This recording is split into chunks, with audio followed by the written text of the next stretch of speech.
Have you ever noticed that some of the most important moments in the Bible begin with the exact same image?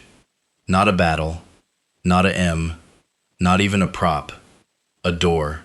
Sometimes it appears without warning, sometimes no one. Most people read these moments as isolated events. Ezekiel sees strange creatures. Isaiah stands before God's throne. Jesus rises from the Jordan River. Stephen looks into heaven before his death. John is invited to come up here, on the island of Patmos. Different people. Differ. But what if they are? What if Eve? A pattern that stretches from genes. A pattern that stretches from genes. A pattern that is not primarily about escaping Earth, but about God breaking into human history. Because in Scripture, an open heaven is never just a spectacular vision. It always comes at a turning point, a moment when God's purposes move forward, when ordinary people are called into extraordinary assignments, when the invisible world suddenly becomes visible, not because. Once you recognize this pattern, you will never read these passages the same way again. To understand the pattern of an open heaven, we have to leave behind many of the assumptions we bring to the text. In modern culture, heaven is often imagined as a distant destination, a place believers go after death. That idea contains truth, but it is only part of the biblical picture. For the writers of Scripture, heaven was not simply a future home. It was the unseen realm of God's reign, constantly intersecting with human history, even when human eyes could not perceive it. This distinction matters because the Bible never presents heaven as detached from earth. Instead, the story of Scripture begins with the Creator establishing harmony between the two. In Genesis, God walks with Adam and Eve in the garden. There is no barrier between divine presence and human life. Heaven and earth are not competing realities. They are designed to exist in perfect relationship. Everything changes after humanity's rebellion. Sin does more than introduce guilt. It introduces separation. The relationship between God and humanity becomes fractured, and the ability to experience His presence is no longer ordinary. Yet the biblical narrative is not primarily about people climbing back to heaven. It is about God repeatedly reaching down to restore what was lost. This is why moments when heaven opens carry such enormous significance. The English phrase sounds simple, but the original biblical languages reveal something much richer. In the Old Testament, one important Hebrew verb is pathach, meaning to open, to unlock, or to make accessible. It describes opening gates, mouths, ears, and even the heavens themselves. The emphasis is not on creating something new, but on removing a barrier that prevented access. The door already existed. What changes is that God chooses to open it. The same idea continues into the New Testament through the Greek verb anoigo, meaning to open completely, to uncover, or to reveal. This word appears when blind eyes are opened, when minds are opened to understand Scripture, and when heaven itself is opened before key moments in redemptive history. Notice the pattern. The opening is never merely physical. It is revelatory. God is unveiling reality. This explains why biblical visions are rarely presented as imagination or symbolism alone. The prophets are not escaping the world. They are seeing the world as it truly is. The invisible kingdom has always been present. Human perception has simply been limited. One of the earliest examples appears in the story of Jacob. Running from his brother Esau, Jacob falls asleep in the wilderness with nothing but a stone beneath his head. He is frightened, uncertain, and completely unaware that he is standing on sacred ground. Then he dreams of a ladder, or more accurately a stairway, stretching between earth and heaven, with angels ascending and descending upon it. When Jacob awakens, his response is remarkable. "Surely the Lord is in this place, and I did not know it." That sentence may be one of the most important theological statements in the entire Old Testament. Jacob does not say that God has suddenly arrived. He realizes God was already there. His awareness changed. God's presence did not. This is the first great aha hidden within the biblical pattern. An open heaven does not necessarily mean heaven becomes active. It means humanity is invited to perceive what God has been doing all along. Centuries later, the prophet Elisha demonstrates the same truth. When an enemy army surrounds the city, Elisha's servant panics. He sees only soldiers, horses, and chariots prepared for war. Elisha, however, prays a simple prayer: "Lord, open his eyes." The prayer is not for more angels to arrive. It is for hidden reality to become visible. Immediately the servant sees the mountains filled with horses and chariots of fire surrounding God's people. Again, heaven was not absent before. The servant simply lacked the ability to see it. These accounts reveal an astonishing consistency across Scripture. Whether the setting is a lonely wilderness, a battlefield, a prophet's vision, or a moment of crisis, the opening of heaven is always initiated by God. Human beings cannot force it through effort, intelligence, or spiritual achievement. Revelation is never earned, it is given. And this prepares us for something even more profound. As the biblical story unfolds, heaven does not open randomly. Every opening marks a decisive moment in God's unfolding plan of redemption. Each event builds upon the last, forming a prophetic sequence that stretches across centuries. Once those moments are placed side by side, an extraordinary pattern begins to emerge, one that ultimately reaches its fullest expression in the person of Jesus Christ. If this journey is helping you see familiar passages in a completely new light, consider sharing this video with someone who loves exploring the deeper patterns of Scripture. And if you enjoy thoughtful, historically grounded Bible studies like this, subscribe so you don't miss the next one. Even a simple comment below helps more people discover these conversations. Now, let's follow the pattern further, because this is where everything begins to connect. Now the pattern begins to accelerate. Once you stop reading these moments as isolated miracles and start placing them side by side, something remarkable appears. Every opening of heaven occurs at a moment when God is advancing his redemptive plan. The circumstances change, the people change, even the centuries change, but the pattern never does. The prophet Ezekiel is among the first to state it explicitly. The heavens were opened, and I saw visions of God. He is not standing in Jerusalem. He is living in exile beside the Kibar River, far from the temple, far from everything that once represented God's presence. To Israel, exile felt like abandonment. If the temple was gone, had God left his people? Then heaven opens, not over the holy city, but over foreign soil. The message could not have been more powerful. God's throne had never been confined to a building. His authority extended beyond borders, kingdoms, and empires. Even in exile, heaven remained fully active. A generation later, Isaiah experiences another opening. He sees the Lord seated upon a throne, high and lifted up. Seraphim surround him, crying, "Holy, holy, holy." Notice what happens first. Isaiah does not receive instructions. He receives revelation. Before God commissions him to speak to the nation, Isaiah must first see the king. The order matters. Vision always comes before vocation. Presence always comes before purpose. The same pattern continues in the ministry of Jesus. At the Jordan River, Jesus steps into the water to be baptized by John. He has performed no public miracles. He has preached no sermons. He has gathered no disciples. Then heaven opens. The Spirit descends like a dove. The Father's voice declares, "This is my beloved Son, with whom I am well pleased." The opening of heaven is not merely a sign of approval. It is the public inauguration of the Messiah's mission. Once again, revelation precedes action. Identity comes before ministry. That truth speaks just as powerfully today as it did 2,000 years ago. We often define ourselves by what we accomplish. Scripture begins somewhere entirely different. God first declares who Jesus is before revealing what Jesus will do. Then comes one of the most astonishing statements in the Gospel of John. Speaking to Nathanael, Jesus says, "You will see heaven opened, and the angels of God ascending and descending on the Son of Man." Those words are not random. They intentionally echo Jacob's dream. Remember the ladder connecting heaven and earth? Jesus is claiming to be that connection. He is not merely pointing toward heaven. He is the meeting place between heaven and earth, the living bridge, the true Bethel, the place where God's presence permanently dwells among humanity. Suddenly, the entire Old Testament begins to converge. Jacob saw the connection in a dream. The prophets saw glimpses through visions. But in Jesus, the connection becomes a person. Heaven is no longer represented by a staircase.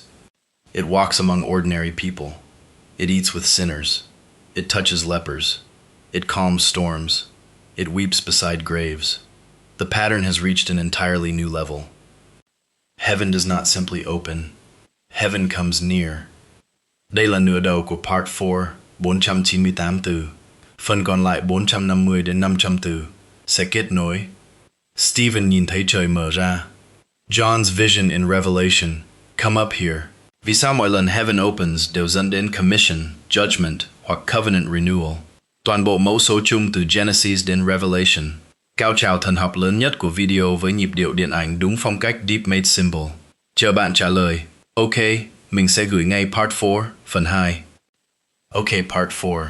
The climax. Connecting the dots. And the ultimate pattern. Phần 2 Durag 2. Word count. 486 words. Total Part 4. Word count. C184 words. But the story does not end with Jesus. In fact, his resurrection and ascension prepare the way for the pattern to continue through his followers. The next great opening comes at one of the darkest moments in the New Testament. Stephen stands before the religious council, falsely accused, surrounded by men determined to silence him forever. The verdict has already been decided. The stones are ready. Humanly speaking, there is no escape. Then heaven opens. Stephen looks upward and declares, I see heaven opened, and the Son of Man standing at the right hand of God. Notice what he does not see. He does not see an empty throne. He does not see chaos. He does not see heaven rushing into panic because one of God's servants is suffering. He sees Christ standing. Throughout the New Testament, Jesus is most often described as seated at the Father's right hand, the position of completed victory and royal authority. Yet here, at the moment his faithful witness prepares to give his life, Stephen sees the risen Lord standing. Many scholars have reflected on the significance of that detail. Scripture does not explicitly explain why Jesus stands, but the image is unforgettable. The King is not distant from the suffering of his people. Heaven is not indifferent to earthly pain. At the very moment earth rejects Stephen, heaven receives him. Once again, an open heaven marks a decisive transition, not defeat, vindication. The pattern reaches its final and most comprehensive expression in the book of Revelation. John is living in exile on the island of Patmos, isolated from churches he loves, surrounded by the power of the Roman Empire. To the world's eyes, Caesar rules history. The church appears weak. Evil seems to be winning. Then a voice says, Come up here. John looks. A door stands open in heaven. That image is deliberate. Not a crack. Not a window. A door. Everything that follows. The throne. The worship of heaven. The seals. The trumpets. The bowls. The final judgment. And the New Jerusalem is revealed only after that door is opened. The visions are not given to satisfy curiosity about the future. They are given to reshape the church's perspective in the present. John is invited to see history from heaven's point of view, and that changes everything. Now step back and look at the entire biblical story. Jacob discovers that heaven is already near. Ezekiel learns God's presence is not confined by geography. Isaiah sees that true calling begins with worship. Jesus reveals himself as the living bridge between heaven and earth. Stephen proves that heaven remains open even in humanity's darkest hour. John witnesses the final unveiling of God's sovereign plan over all creation. Different centuries, different people, one unchanging pattern. Every time heaven opens, God is not inviting human beings to escape the world. He is revealing his rule within it. Every opening pulls back the curtain between the visible and the invisible. Every vision reminds God's people that earthly events never tell the whole story. Empires rise, nations fall, fear spreads, suffering comes. But above every throne stands another throne that has never been threatened, never been shaken, and never been empty. Perhaps that is the greatest prophetic pattern hidden in plain sight. The Bible is not primarily the story of people trying to reach heaven. It is the story of heaven relentlessly reaching toward humanity, from Eden to Bethel, to the Jordan, to Golgotha, to Patmos. The direction has always been the same, not upward, downward, God coming near. And that changes not only how we read prophecy, but how we understand the entire Bible. So what does all leg? Because chances are you are not standing beside the Kibar River like Ezekiel. You are not imprisoned on the island of Patmos. You are not watching angels ascend a ladder in the wilderness. You are living in the 21st century. You have bills to pay, relationships to navigate, news headlines that seem to grow darker every day, questions that linger long after the lights go out at night. You pray, but sometimes heaven feels silent. You read scripture, but there are seasons when the words seem distant. You believe God is your. If you've ever felt that way, you are not alone. In fact, your experience is far closer to the people of the Bible than you may realize. Think about, he was exhausted. Think about, he had lost his home, his nation, and the Bible. Think about Isaiah. He lived. I think about Stephen. He stood completely surrounded by hatred. Think about John. He was isolated on a prison island, separated from the churches he cared for most. None of them encountered an open heaven because life was easy. None of them received revelation because circumstances were comfortable. Again and again, God revealed himself in places of uncertainty, weakness, exile, loneliness, and suffering. That does not mean pain is good. It means pain is not proof of God's absence. Sometimes we quietly believe that if God were truly with us, life would become simple. Every prayer would be answered immediately. Every door would open. Every fear would disappear. But the biblical pattern tells a different story. An open heaven did not remove Jacob's long journey. It did not end Ezekiel's exile overnight. It did not spare Isaiah from rejection. It did not rescue Stephen from martyrdom. It did not release John from Patmos. What it changed was their perspective. They could suddenly see that God was already present in places where they assumed he had abandoned them. Perhaps that is the invitation for us today. Not to spend our lives chasing extraordinary experiences. Not to measure our faith by dramatic visions or emotional highs, but to learn the quiet discipline of trusting God's presence, even when we cannot immediately perceive it. Because the greatest miracle in Scripture is not that heaven occasionally opens. The greatest miracle is that through Jesus Christ, the barrier between God and humanity has already been broken. When Jesus died, the curtain of the temple was torn from top to bottom. Notice the direction. From top to bottom. Once again, God was the one acting first. Humanity did not tear the curtain to force its way into God's presence. God opened the way himself. The same pattern that began in Genesis reaches its fulfillment at the cross. Heaven continues moving toward humanity. That means your relationship with God is not built on your ability to climb high enough, pray well enough, or become perfect enough. It is built on Christ, who came down so that we could draw near. So the next time life feels overwhelming, when the diagnosis arrives, when the job disappears, when the relationship falls apart, when anxiety whispers that you are forgotten, remember the pattern. The people who saw heaven open were often standing in places that looked anything but hopeful. Yet those very places became the setting for some of God's greatest revelations. Maybe your wilderness is not empty after all. Maybe your exile is not the end of the story. Maybe the place you have called ordinary is holier than you realize. Like Jacob, you may one day look back and say, "Surely the Lord was in this place, and I did not know it." That sentence still has the power to change a life, because faith is not pretending that suffering is small. Faith is learning that God's presence is greater. The same God who met a frightened traveler with a stone for a pillow, the same God who strengthened prophets, comforted martyrs, and revealed his throne to exiles, has not changed. He is still drawing near, still revealing himself, still reminding his people that the distance between heaven and earth is not measured in miles, but in whether our hearts are willing to recognize the God who has been closer than we ever imagined. The Bible's greatest prophetic pattern is not that a few extraordinary people occasionally saw heaven open. It is that, from Genesis to Revelation, God never stopped moving toward humanity. Every opened heaven points to the same unforgettable truth. God is closer than we think, even when he seems silent. If this study helped you see Scripture through a new lens, consider sharing it with someone who needs this reminder today. Subscribe for more deep, historically grounded Bible explorations, and leave a comment below telling us which moment of an open heaven impacted you the most. Your engagement helps these conversations reach others who are searching for hope and truth. Until next time, keep seeking wisdom, keep searching the scriptures, and never forget, the God who opened heaven in the Bible is the same God who still invites us into his presence today. God bless you.